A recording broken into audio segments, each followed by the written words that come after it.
My people, no be small thing o. They say that the gentle the Yahoo don come outside come send a message give to his own people concerning wetin dey go on for his village. Come tell dem say im hand no dey for kpai wey dey kpai for im community. E come mention some names of people wey dey benefit from the money wey dey take, wey some people take dey do kidnapping for inside their land. My people, e don red o. As that one dey happen o, e come outside again come say na Hope Uzodinma na e dey sponsor dem for many things wey dey dey do. My people, I go play una that video make una watch. Nwoke kele nwa kele ihe na-emere unu ya. Asị m ihe onye chiri ya zelụkwa. Akụ ọmụ ahụ na-ekwu Ifeanyị Chukwu Okorie aka Janto dị ya bụ onye eziokwu. Akụ ihe ọ na m na-aga egwu n'ebe a. Ihe ọ na m na-aga egwu n'ebe a, asị m ntinye etie Chukwu Okabịa ma ya tie m ihe otiti. Ewepụ m ewepụ Chukwu Okabịa ma ya wepụ ndụ m. Number one, I'm very much happy. Chinwando egwu ọnwa ibupụta onwe ya ebe a. And I am going to break everything down. I'm not going to email everything, call everything because you will and because you are the coast you will go akata. Yeah, I'm buying also can hammer. Nka okuroku ya na eburu nka ami. The reason why I'm to eburu nka ami awo otu akotoro ibi la mi na ibi la da gwara anya ogu. Nda mi twela achari bi that period of time. Which eburu mi ya agwa ma sha buru ye yiri mi egwu. Onwe mgbe nse okpontu buo ye egwu. Okpontu bụ kwenye yinye egwu ahụ emecha okwu anyị ruo chairman of Ọkaigwe ntị chairman of Ọkaigwe wee gbe 1,200,000 wee ya ayọsi ya nwa akụ hụ ya karịa igbu anybody lala akụ nwesi oke erelizie ya alawa. Now Chinwendo si na achọrọ m igbu ya gbuo opi iji gbuo onye nka naanị Chineke nna bi n'eluigwe ga-ekwu okwu a and asụsụ ala akụ erube mgbe ya agba ya ka ya gba asụsụ ala akụ na mbụ. Chinwendo isi na amapụ igbu gị na abịarala nke gị ka egbuo gị. Wale Chinwendo, you are the one that invited us. Mgbe m ji power bike m wee bata, Chinwendo, I came to your house, you entertained to us. Lelu gị. Chinwendo, aṅụrụ mmanya anyị riri eshi. Chinwendo, ibutere binye anyị. Chinwendo, la be gị ka m pakịrị power bike m, gị nwachi m paakị ya power bike m. Chinwendo, gị nwanyere m wee room m bịala anya hụ na mmụọ m anabataghị ịnọla be gị because ahụtara m gị asa na evil man. Chinwendo, ịgbagidere m ọgbada ede why meji wee chi hi na be gị. Chinwendo, I didn't sleep in your house. While I chokwara m igbu gị egbu. Achọ m ka akụghọta. This is the political world that actually against deceive the people of Ako. Chinwendo, secondly, he bribed him. He set this young man up. We know him no fishy. One nigga okay. Number you know him because of Nagan or the Shoni Zogala. Chinwendo, more I said no. I can never try it. I won't have my way better. I have a Ibu Munai. Chinwendo, la begi is well oriented to Chinwendo. Akumana na yelile kweba ogwashi. Chinwendo all abeg can we take complain aku one of Ako. Aku one of Ako was like my father. And when him na happy ko aku one of Ako. Chinwendo give one nyere order say ka aga buta aku one of Ako na that man no devil. Oshino na azeze. Ana azeze. Na kwenyere ya ezele kwe he na emeri. Mgbe unu zoga ezu na mamhe gbanyere ezu unu zoga. Onwe he gbasatara mụla ala akụla eze. Chinwendo ihe bara mala ntụ na ọ na-ara nwunye ụmụ mmadụ. All the allegation you told on him. Baramount in US, and on Aramu Makamagani. Now they go to only Shanna Chesa. Or one count Obahogan Chamayan, what Dialaguta. Mote, Amahotesh Webuda, I'm a modest fence. No Amahokesh Webula Mote, no Konya Shanda Chaco. Shake out with a cap, Manashebu. Kiwando, La Becca Shwebagota, or one of Paco, Gacheta, or Gacheta at no side of fishy comes to Webagota. That they will meet here, Ebomubem Jela, Catholic Church.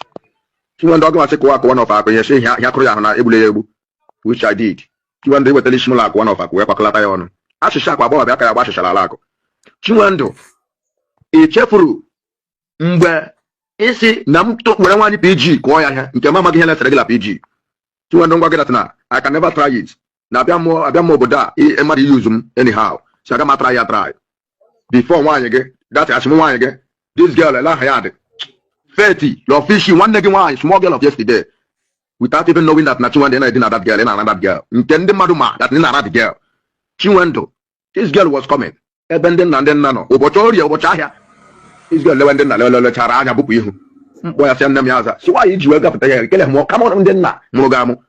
The girl with anya bakom ramanya. Ngore blita maya kanse. What you call feti here? What chapeti here? Chinwendo, that was when my own problem begins with you. Chinwendo, stop ile deceive umako.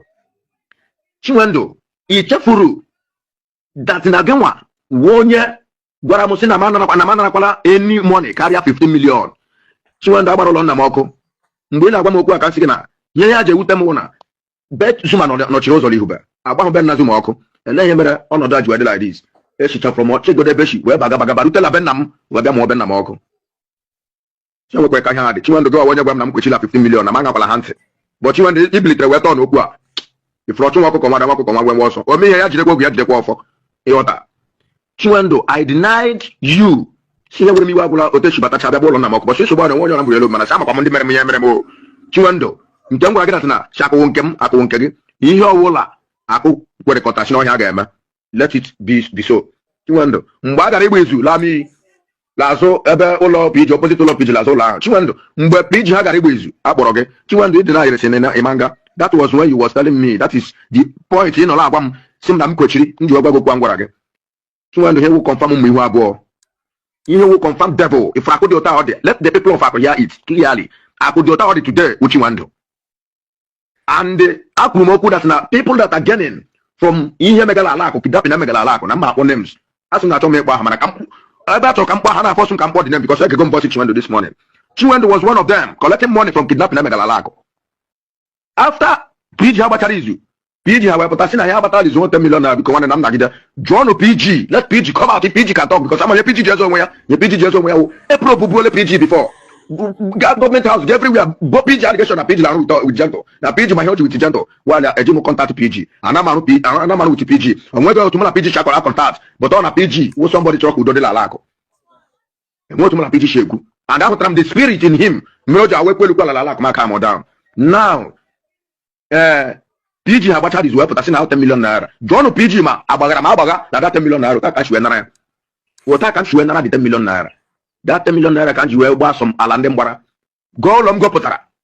ọ dị ka ọ dị nwa ya nwoke wee dị akọ wee bilite wee akọ dat na m agbakachala ụlọ everywhere agbakachala ụlọ everywhere ya wụrụ gịnị otu anya ụfụ ha na-egbokwu onye sịkwa na m na-emere ya anya ụfụ which Chinwendu onye rụbara edi afọ ọnụ wee gwa ya okwu a because Chinwendu gbara edi afọ ọnụ from DSS after edi afọ ọnụ gụchara school ya you see but ebe o si ewute m na onye ọwụla si deceive ya edeceive ya ka a ghara ile deceive the people of Akụ like this anyhow akụ anya karịala apụta like this akwara anyị na-azụ ala na anyị legodi ka ala akụ dị ya wụ ile ha ji wele megharịga politiks ha legodi ụmụ ogbenye nọ na-eke ha rice legodi Chris Ebo mere ụmụ ogbenye ala akụ lekwe nwa Chris Ebo na the same people kwa labilikwela aga the same people biliri wee aga anara right ụmụ ogbenye ala were eri ndị kpọrọ onwe ha ndị ndu ndị nchịkọta ndị nlekọta nke ala akụ biko unu ekwele ka ala were zone like this Chinwendu is the evil man enwere n'ala akụ Chinwendu is the evil man enwere n'ala akụ Chinwendu I collected the 10 million naira kwumo after collecting the 10 million naira Chinwendu sụ well that na ọkwa na-ekpọ m sị Gentle na m nye gị 10% gị na m esetụlụkwa gị nwa setụlụkwa ndị nke ọzọ Chinwendu ọnwụ na ikwu okwu a pụta sụ well ọ na-ekwu okwu a Chinwendu dị ndụ hụ new year ịma na awụghị m okpegbuo ka ihe mejuela achụmụdọ ọchụchụ like this or because of not family okpegbuo ka chi wepụta or because of nation ala ụmụ ike gwuru ala akụ wepụta ịfụ mgbe ụlọ akụ kwụsara ihe o ji nwere onye a ala akụ ga-adị mma nyụrụ mgbe ụlọ akụ kwụsịrị anya ọkụ anya ụfụ ala akụ ya adị mma Chinwendu you are an evil man Chinwendu you gave me radio message isi na ha sọpọ Chinwendu ile-eshi ofe shi from Okigwe buru ofe buru ngwongwo la ngwongwo buru ma akpụ buru ma bread bujuela moto butere m inside the camp Chinwendu is the supporter of Gentle Chinwendu pụtas well all these things which I know all those offending na-eshiri m ị na-poison ya isu echicha m akwafuo ya I didn't eat it ana m eri ya ka m gwa gị ya na lekwa obi ọjọọ ga-ahọpụtala ihe because of ịchọla by all means igbu Gentle igbutele ihe Gentle ịpụtala ihe full time wee be ime onwe gị expose igbuole m ọcha ala ekwu okwu ime ọcha ga-egbu okwu ya ma ọ bụrụ na ebreta na Gentle chere onye nkwule onye nta onyele onye ka m chere onyele onye ahụ m chere while ana m ewe iwe si how my people are blackmailing me while ọha m akpọbatara m obodo now they are blackmailing me na-enweghị ntị na-enwe onye ọla m bụrụ ihe ọjọọ n'obi jọsụ enwe beri alụbata na akụbịa ma eberi ya enwe mmemme alụmalụ bata na akụbịa ma mmemme alụmalụ the same people uniting together using the insecurity na akụ eating money ha bịa ha tụgharịa dị okwu lewerekwa igbukwasịala isi Gentle achịcha ebido bịa gba ya time for ashara abịa ashala akụ n'idiri anọrọ ibon to ibon n'iru mana one promise m na-enye gị nwa wuchi nwa gị nwoke unu ama mbutenwu Gentle akarịala m egwu awuchi ndị alilu na-eyuza ndị DOS na work together with n'ala akụ ka ọ baa akụ abaala ntọ onye ọla ma ihe agbaga enwere ọtọ pilot and DOS and enwere many DOS n'ala akụ ọha nwa asaghị ala akụ Chinwendu atọ bụ ịjụ gị onye na onye ka m gburu ule n'ala akụ tiri egbuo my brother n'ogwu pụta ihe gwa akụ mmadụ ole gburu ule n'ala akụ bifo egbuo n'ogwu Chinwendu gị nwa edi akwọnụ yuzuru Monde nwa nwa m were bịa tụtụrụ ụlọ niile n'ọlụ Ụmụeke gbakalala ya ọkụ nwa m nchikwe ọ dị wefọ maka igwe wee gbatụta bịa ṅụọ mmanya mụ akwụrụ gaa ọfọ were kwụọ ọ dị unu ka mmadụ arụ ọrụ nwanne ka ngwụ na-eji okwu ana m ahụcha ihe niile ahụ na-edopụ kama na perikọ macha weliri egbe ka ya gba nwanne ya na obi nwanne mee ya welie maka ya mgbu nwanne obi nwanne mee ya mana ha esonu bụrụ ma bọda onowu ma bọda ga kwadoro na izi ka ngwụ na-eji okwu ọ mandịlata izi but later ko here is I can never threaten anybody. I can't threaten anybody.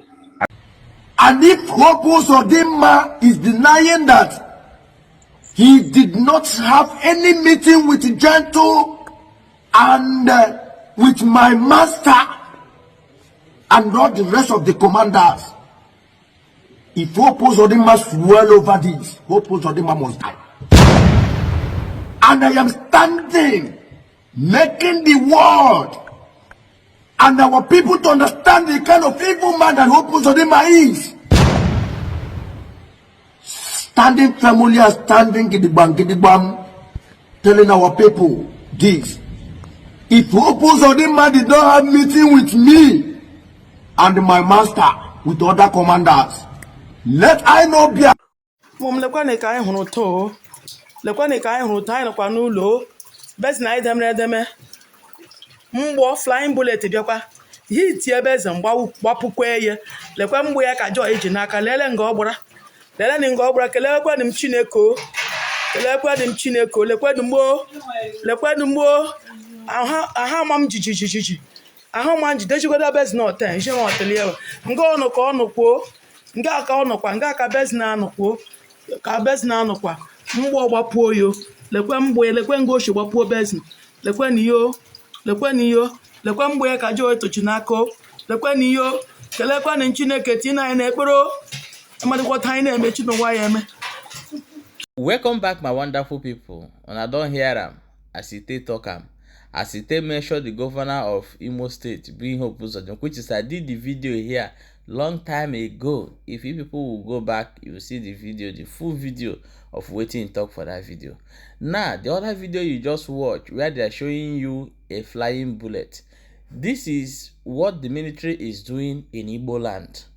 You see, most of the videos you are seeing in internet today, you will see bushes, you will see houses that they abandoned. Not that people, not that some group of boys or criminals go there to chase those people. No, they are running because of the Nigerian military. So go and verify. Just that those who don't like this name Biafra are using this everything that happened as opportunity to deceive others, making everyone to believe that this is what Biafra have caused. Then who are those people who invade families and chase them away? That is Nigerian military. So go and verify. Look at this family. They are on their own, and the passing military vehicles start shooting sporadically to people's compound. What are their intention? Is it not to buy the people of that villages? This is what happened in this last video you just watched. I bet share this video and drop your own opinion in the comment section. Don't forget say it's still there for Balabas gist. As you watch, make sure you share the video so that other people will get the information.